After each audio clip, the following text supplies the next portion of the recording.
So hello guys, welcome back to my new video. और आप देख रहे हैं फैमिली मीटिंग। तो आज का जो वीडियो होने वाला है वो होने वाला है एक ऐसे इंसान के ऊपर जो काफी लोगों की मदद करते हैं, जिन्होंने काफी लोगों को मतलब आईएएस पीसीएस वगैरह बनाया है। और उनकी एक खुद की मतलब कोचिंग सेंटर है, खुद का मतलब कि वहाँ लोगों का मतलब इंटरव्यू लिया जाता है, लोगों को सिखाया जाता है कि इंटरव्यू कैसे लेना है, क्या लेना है।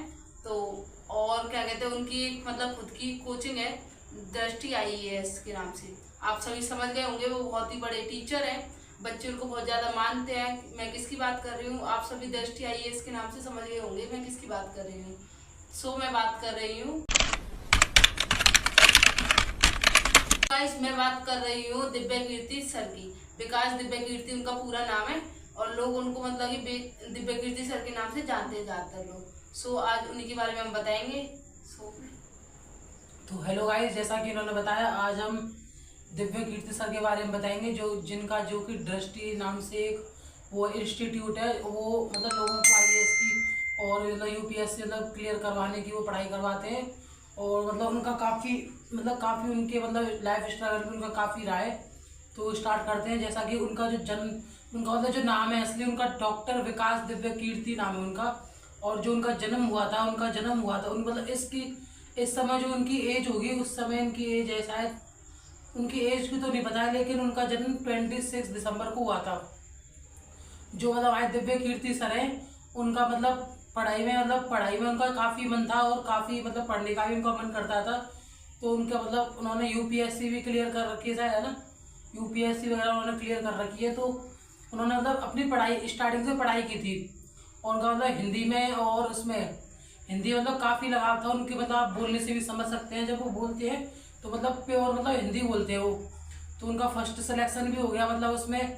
और लेकिन उनका सिलेक्शन तो हो गया, लेकिन उनको जो उनकी मनचाही जॉब है ना, वो नहीं मिली उनको। तो उनका मतलब दिल्ली यूनिवर्सिटी में उन्होंने अपना एडमिशन भी कराया था। और मतलब अपने उनका जो घर का मतलब एक बार उनकी ऐसी स्थिति आ गई थी, तो घर में मतलब पैसे नहीं थे उनकी फीस जमा करने के लिए। तो उन्होंने एक अपना मतलब दिल्ली यूनिवर्सिटी में एडमिशन कराया था। उसके बाद उन्होंने सेल्समैन का भी काम किया है। तो ऐसे मतलब एक बार काम कर रहे थे। और जो एक बार की बात है, मतलब जैसे उनको एक मतलब वर्मा नाम की एक लड़की थी, तरना वर्मा। तो उनसे उनको मतलब उनकी काफ़ी बात हुई। और तो उन बात होते होते उन दोनों को मतलब एक दूसरे से प्यार भी हो गया। तो उन्होंने मतलब अपने घर वालों को, उनकी मतलब बड़े भाई थे, उनकी शादी नहीं हुई थी, तो इस वजह से उनको मतलब घर वालों को उन्होंने इस शर्म की वजह से बताया नहीं। लेकिन फिर भी मतलब उन्होंने काफ़ी मेहनत की, बताने की मतलब कोशिश की। तो उन्होंने अपने पापा को बताया कि पापा मैं ऐसे ऐसे एक लड़की से प्यार करता हूँ, मतलब फिर उन्होंने उनके पिताजी ने कही कि उनको घर पे लेके आना। तो उनको घर पे लेके आए। तो उनको मतलब फिर उनसे ऐसे मतलब बात होने लग गई उनकी। तो उनको मतलब बहू ही मान लिया था उन्होंने, उनके घर में आ गई थी वो। और ऐसे ही मतलब एक बार उन्होंने मतलब पढ़ाई भी की थी उसकी, यूपीएससी वगैरह की बीए की पढ़ाई कर रहे थे वो। तो मतलब एक एग्ज़ाम होता है, तो उस एग्ज़ाम में वो मतलब उनकी मतलब तैयारी तो कर रहे थे वो, लेकिन जब उनकी डेट मतलब नज़दीक आती जा रही थी, जो उनकी धड़कन है वो बढ़ती जा रही थी। ऐसे मतलब 7 दिन बचे थे। तो उन्होंने कहा कि मैं उस मतलब एग्ज़ाम में नहीं बैठूंगा जो मैं देने जा रहा हूँ, क्योंकि मेरे को डर लगता है ऐसे मतलब एग्ज़ामों से। तो उन्होंने जो उनकी मतलब तरना वर्मा थी, उन्होंने काफ़ी समझाया उनको और काफ़ी उनसे मतलब ये कही कि तुम एग्ज़ाम में जाके बैठो। उन काफ़ी कोशिश की उनको समझाने की, लेकिन उनके बात का कोई मतलब वो नहीं किया उन्होंने।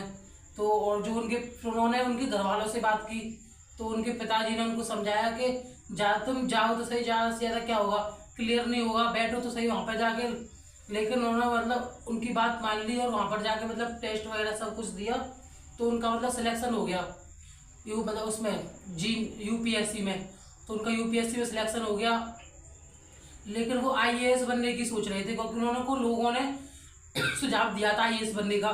तो उनकी मतलब चलते ही आईएएस बनने की सोच रहे थे। तो उन्होंने पढ़ाई भी की, उसी चीज़ की थी और एग्ज़ाम भी दिया था। इंटरव्यू मतलब काफ़ी मतलब बढ़िया इंटरव्यू भी हो गया था उनका। लेकिन जो उनकी रैंक थी, वो सोच रहे थे मेरी रैंक मतलब 20 रैंक तक आ जाएगी मेरी रैंक, लेकिन उनकी 365 रैंक ही रह गई। इसके चलते उनको मतलब आईएएस बनने का मौका नहीं मिल पाया था। और लेकिन उनको जो सीआईएसएफ जवान होते हैं, उनका मतलब एक लेटर आया था कि हमारे पोस्ट में एक पोस्ट खाली है तो वहाँ पे आके मतलब तुम कर सकते हो, लेकिन उस चीज़ के लिए वो फिट नहीं थे, तो इसलिए उनके हाथ से वो नौकरी भी चली गई। ऐसी मतलब कई नौकरियां हैं उनके हाथ से, लेकिन वो सारी चली गई।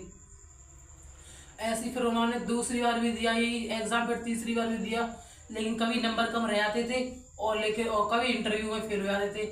तो ऐसे मतलब करते करते उन्होंने बच्चों को मतलब पढ़ाना स्टार्ट किया। पहले 1-2 बच्चे आते थे, फिर ऐसे मतलब करते करते धीरे धीरे इतनी मतलब कमरे में जगह भी कम पड़ने लग गई, इतने बच्चे आने लग गए।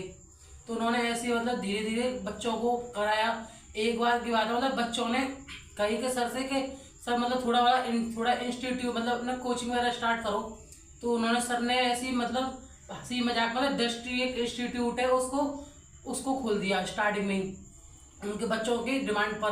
तो उन्होंने बच्चों की डिमांड पर खोल दिया, तो बच्चे धीरे धीरे करके मतलब बच्चे काफ़ी आते जा रहे थे। और वो समय मतलब ऐसा पढ़ाते हैं कि उनकी कोचिंग से जो मतलब इंस्टीट्यूट है हर बच्चा एक ना एक बच्चा यूपीएससी में आईएएस वगैरह जरूर बनता है। आगे बताइए। सो गाइस, जैसा कि इसने बताया दिव्या कीर्ति सर के बारे में, उनकी मतलब कि जो वो पढ़ाते हैं वो खुद तो आईएएस नहीं बन पाए, लेकिन अब जो है उन्होंने हजारों बच्चों को जो है आईएएस बनवा दिया है। और काफी जो आईएएस बने हुए हैं बच्चे, वो उनको अपना जो है मतलब गुरु मानते हैं, अपना वो मानते हैं कि हाँ कि इन्होंने जो था कि हमें मतलब इस पोस्ट पे पहुंचाया कि हम आईएएस बने। तो मतलब कि वो खुद तो नहीं बने, लेकिन आज जो है हजारों लाखों बच्चों को वो बना रहे हैं, बनाने की कोशिश कर रहे हैं, आगे भी बनाएंगे। सो आज के लिए इतना ही। सो आज की वीडियो को जो है यहीं एंड करते हैं। आई होप आज का जो वीडियो आपको पसंद आया होगा, और अगर किसी और के बारे में जानना हो तो आप हमें कमेंट कर सकते हैं। So thanks for watching, bye, हर हर महादेव।